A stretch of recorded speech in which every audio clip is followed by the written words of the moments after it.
Hi guys, welcome to my YouTube channel. My name is Oluwatosin Sanusi and I have here Sanusi Joseph. and our son Ereluwa Sanusi. So it was our second year anniversary some weeks now. Some days ago, yes, some days ago. And we did this video to just talk about things that we've learned in 2 years of our marriage, things that we've learned in the first and the second year, and we just want to share with you guys. Amazing. So we just wanted to share with you guys the things that we have learned, and we hope that it would help you, whether you're married or you're just planning to get married or you're engaged or you're even still single.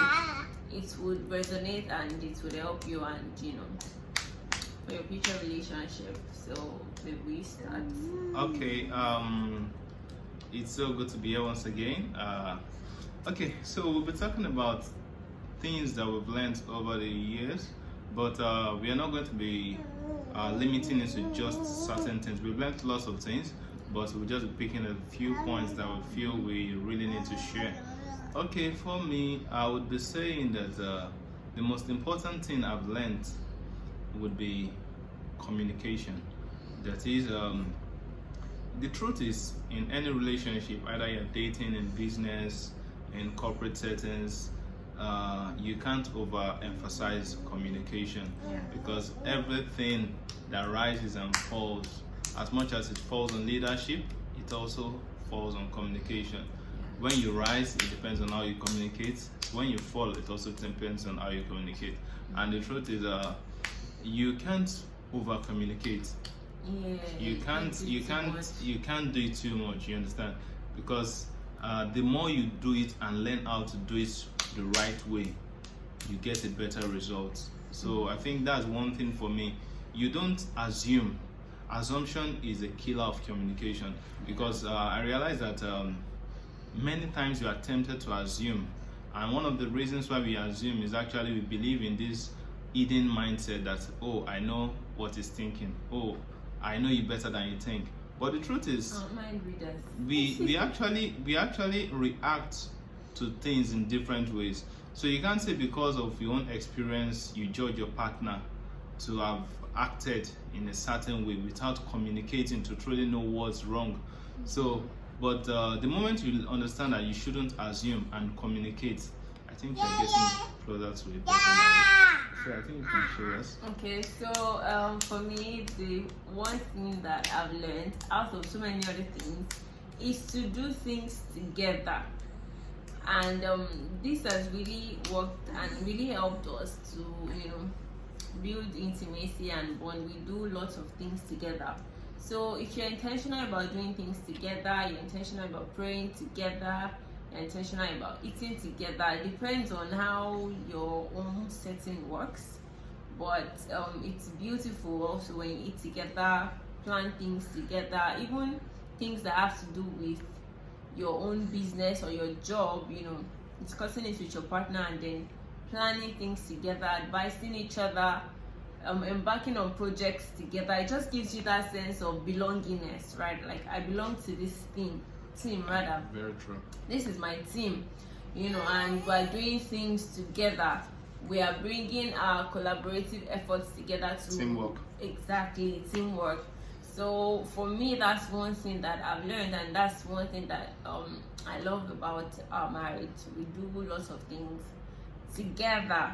So okay, another thing I would say I learned when I met her, and I've learned more about it in this marriage, is actually friendship. Before I met her, I grew up with this mindset of sorry, baby.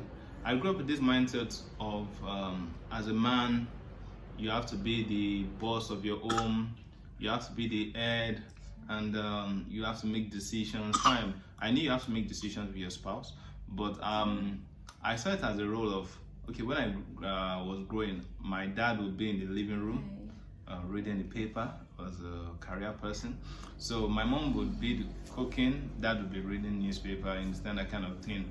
But that was the mindset I had. So I knew I needed to be tough, be strong, be bold, don't show emotions. You understand? That's actually the major mindset we give guys. But the truth is, when I met her, she made me understand that before we can even go any step further, we have to be friends. And I was like, are you trying to friend zone me? But actually, that was actually the gift God gave us in this marriage. Because the truth is, they always talk about love would not hold your marriage so long, but friendship will hold you forever. So when you understand to take your partner as a friend in terms of you can talk about everything and anything, not some things. People shy away from telling their spouses about things. For example, you might have a crush on someone, and people are like, why do you share that kind of thing with your spouse? But the truth is, you can share and you should share. Someone is asking you out, you should tell your spouse, you understand? Because all these things are the things that sustain your marriage. Friendship is actually the main key in this situation. When you are friends with your spouse, you do not see anyone as superior and inferior. There's no superior, there's no boss in the marriage. You are both friends, you are helping out each other. You are not assigning duties, you understand? You are doing everything you are doing as friends. The way you relate to your friends, hey my G, how far? That's actually how I relate to my wife, and the same thing she does with me. And this has actually been the main thing that has kept us going even in the tough times. I think she can take over. What's next? Laugh together. For me, laugh together.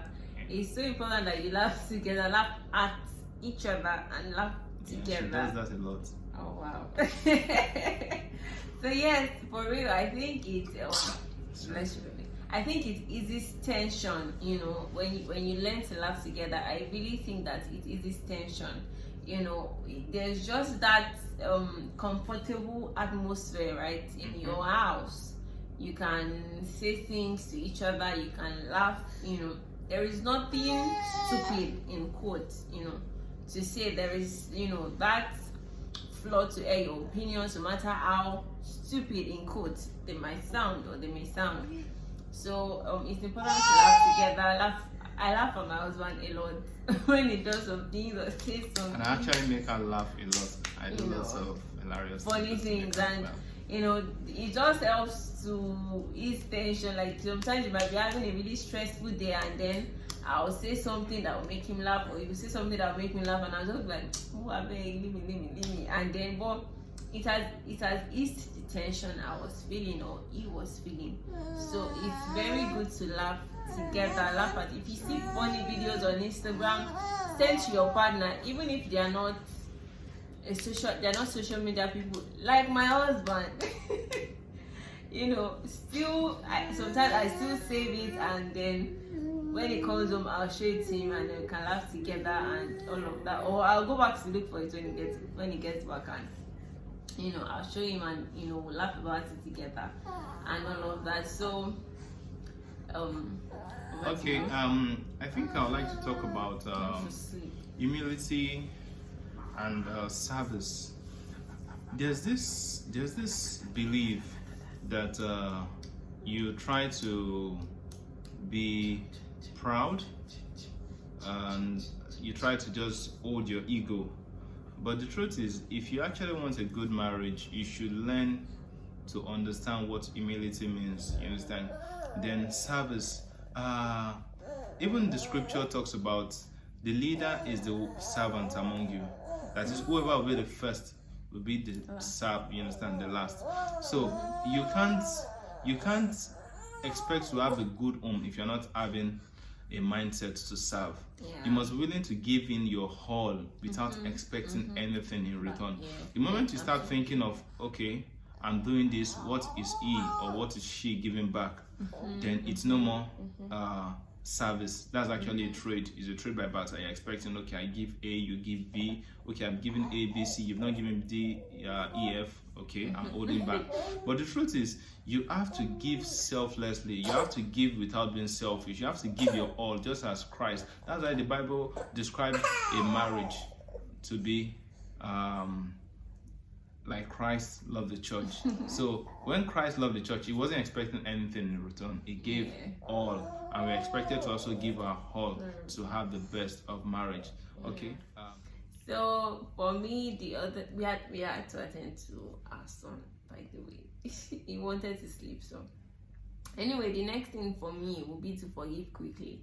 It's very important. I once heard someone say that marriage is a relationship between two forgivers, because you're going to offend each other. You're going to, you're coming with from two different backgrounds, two different, things that you've experienced in the past, and then you're trying to come together to fuse into one family. 1 + 1 = 1, right? That's the equation, for marriage. So it's important that you learn to forgive quickly. Very important that you learn to forgive quickly, because you can't move past those offenses if you don't let it go. But when you let it go, you're able to move past it, and then that love, that unity is restored. Learning to understand that we're a team. So whatever happens, the fight is not between us. Whatever happens, we ought to face it together, not that we'll now turn to each other and then start insulting each other, start saying hurtful words to each other. But learning to understand that there's an issue that we need to deal with, regardless of who it has to do with, but focusing more on the issue, seeing the issue more as the enemy than your partner. Your partner is not your enemy.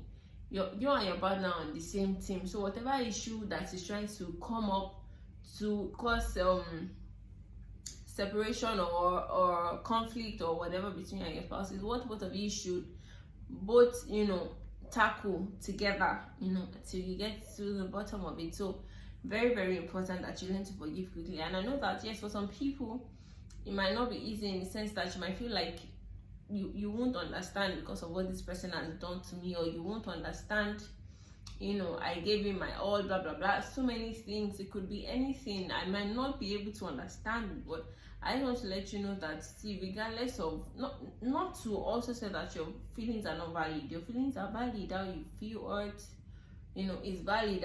I understand that, and I'm not trying to ignore that, right?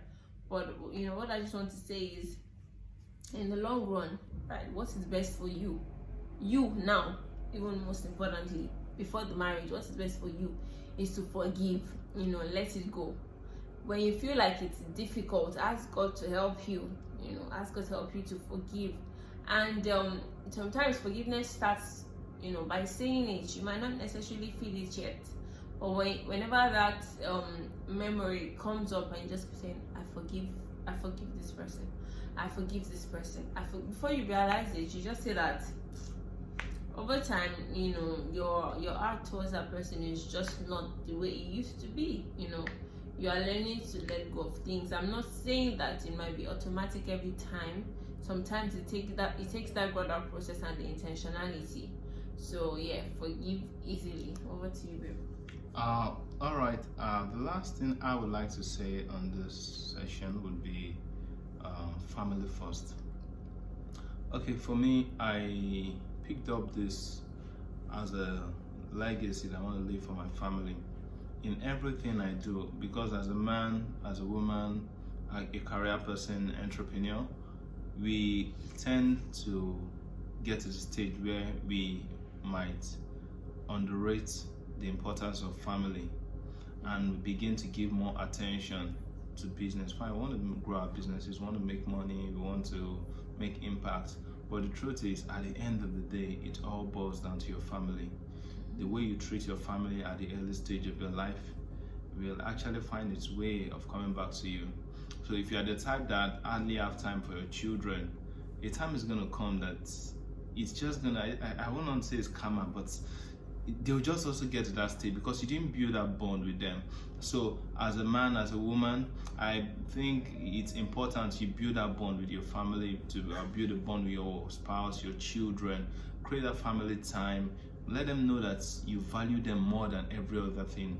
Even sometimes you might get to need to run a project or run a job or run a task that might take you away from home. It's not every of such tasks that you give your whole attention to, or you do at the expense of your family. So just try to always put family first as much as you're trying to build a career or a life for yourself, because that's actually your true life, your family. Okay. Yeah, and finally, say I love you and spend time together. Say I love you a lot. Like, I love you. I love you. Say I love you a lot. Like, you cannot say it too much. Do you understand? Like, you cannot oversay it, Abby. I would like you can't say it too much, right? After every call, text, whatever, let it be the norm. You know, I love you, I love you, I love you, I love you.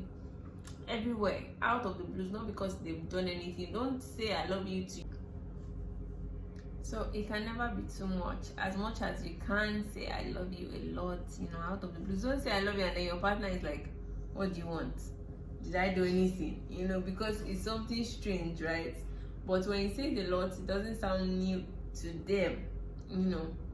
So say I love you as much as you can, and every day, after every call, after every text, right? Yeah. Say I love you a lot, and also spend time together. Be intentional about spending time together, speaking your partner's love language. Spend time together, go out together, just chill in the house together. Men, don't come back from work and then immediately after every work day you're going to chill with the boys, or you know, you're coming back late from work, you just want to sleep, you just want to you know, be on your own. I understand that there are times you want to rest, but don't make it a norm.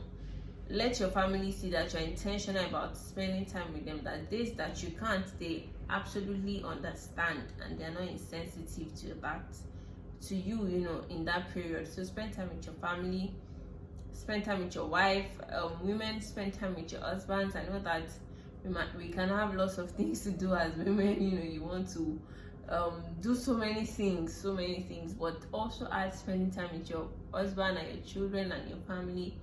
In that, not that, you know, the time you're spending is maybe to do assignments or to feed your child, but like outside all of that, you're still spending time with them. Like, you guys are just relaxing as a family, maybe watch a movie together, go to the park together, go to the mall together, just, you know, try to do things, take a drive out, you know, together. It doesn't have to be anything paparazzi, right? So important that you spend time together. And I hope that this I think we said 8 things, right?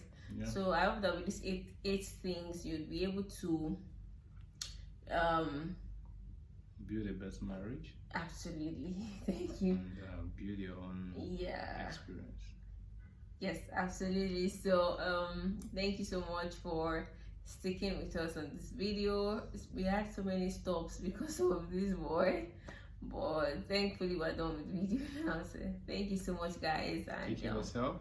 Like, share, subscribe. Bye. Share.